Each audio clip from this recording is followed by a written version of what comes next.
गौतम बुद्ध के मठ का यह नियम था कि उनका कोई शिष्य जब भी कभी बुद्धत्व को प्राप्त कर लेता तब उसे कहा जाता कि एक दिशा में चले जाओ और आसपास के जो लोग हैं उनका ज्ञानवर्धन, उनकी जो आत्मा और चेतना जागृत करने का प्रयास करो और उनको सद्मार्ग पर लाना है।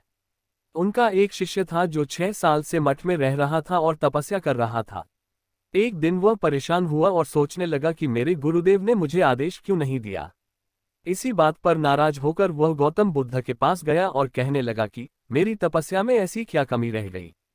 क्या मैंने ज्ञान अर्जित नहीं किया और अब तक आपने मुझे आदेश नहीं दिया कि जाकर किसी दूसरे जगह पर अपना ज्ञान बांटो, और क्या मैंने बुद्धत्व प्राप्त नहीं किया है? तभी गौतम बुद्ध ने शिष्य से कहा, सुनो, तुम्हें थोड़ा और समय लगेगा, यही समय बिताओ। यह बात सुनकर वह शिष्य चिढ़ गया और कहने लग गया कि गुरुदेव, आपके ज्ञान में कमी रह गई और आप मुझे ज्ञान नहीं दे पाए। गौतम बुद्ध को लगा कि ये समझेगा नहीं और कहा, ठीक है, कल सुबह पूर्व दिशा में एक गांव है, वह जाना और वहां से भिक्षा लेकर आना और अपना पूरा दिन वही बिताना और कोशिश करना कि वहां के लोगों को थोड़ा सा ज्ञान बांटना और आकर मुझे बताना कि अनुभव कैसा रहा। वह शिष्य बड़ा खुश हुआ और उसको लगा कि अब तो बात बन गई, अब मुझे आदेश मिल गया, और वह दूसरे दिन सुबह पूर्व दिशा की उस गांव में चला गया और शाम में जब वापस आया तो हाथ में पट्टी बंधी थी और हाथ पैरों पर चोट निशान थे। ये देखकर गौतम बुद्ध ने उस शिष्य से पूछा कि ये क्या हाल कर लिया। तब उसने बताया कि आपने मुझे कैसे गांव में भेज दिया और वहां पर जब मैंने भिक्षा मांगी तो लोग मुझे डांटने लगे और भगाने लगे। एक व्यक्ति सिर्फ वहां पर मुझे भिक्षा दी, वो भी जमीन पर फेंककर, और कहा कि ले जाओ इसको। अब की बार गौतम बुद्ध ने अपने दूसरे शिष्य को उस गांव में भेजा जहां अपने उस शिष्य को भेजा था, और शाम में जब वह शिष्य वापस लौटा था तो उसकी भी हालत वही थी और हाथ पैरों में चोट लगी और पट्टी बंधी हुई थी। गौतम बुद्ध ने पहले वाले शिष्य के सामने दूसरे शिष्य से पूछा कि हुआ क्या था।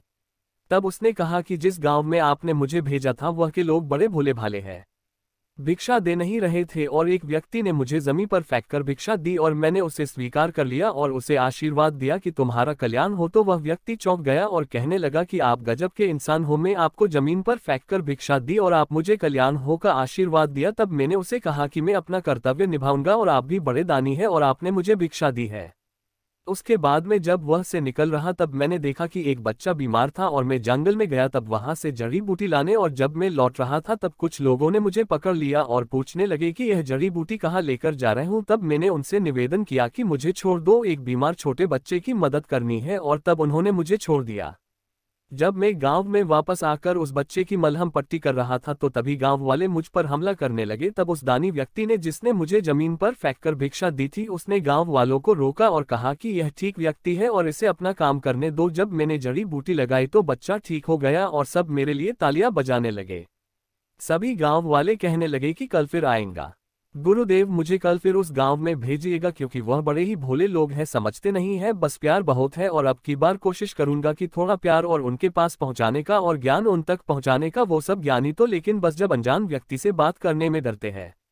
वो जो पहला शिष्य था जो एक दिन पहले उससे गांव में गया था वह सुन रहा था और समझ रहा था और गौतम बुद्ध के चरणों में गिरकर बोला कि गुरुदेव, कमी तो मुझ में ही थी, आपने ज्ञान तो बहुत सारा दिया लेकिन मैं उसे आचरण में नहीं ढाल पाया और मैं अहंकार को ऊपर रखा और उसी गांव के लोगों को पहचान नहीं पाया और मार खाकर चला आया, और मार तो इन्होंने भी खाए लेकिन इनका अहंकार मिट चुका है और ये समझ चुके हैं कि वह लोग भोले भाले हैं और हमें उनसे अलग तरीकों से व्यवहार करना होगा और ज्ञान को आचरण में ढालकर उन लोगों तक पहुँचाना होगा।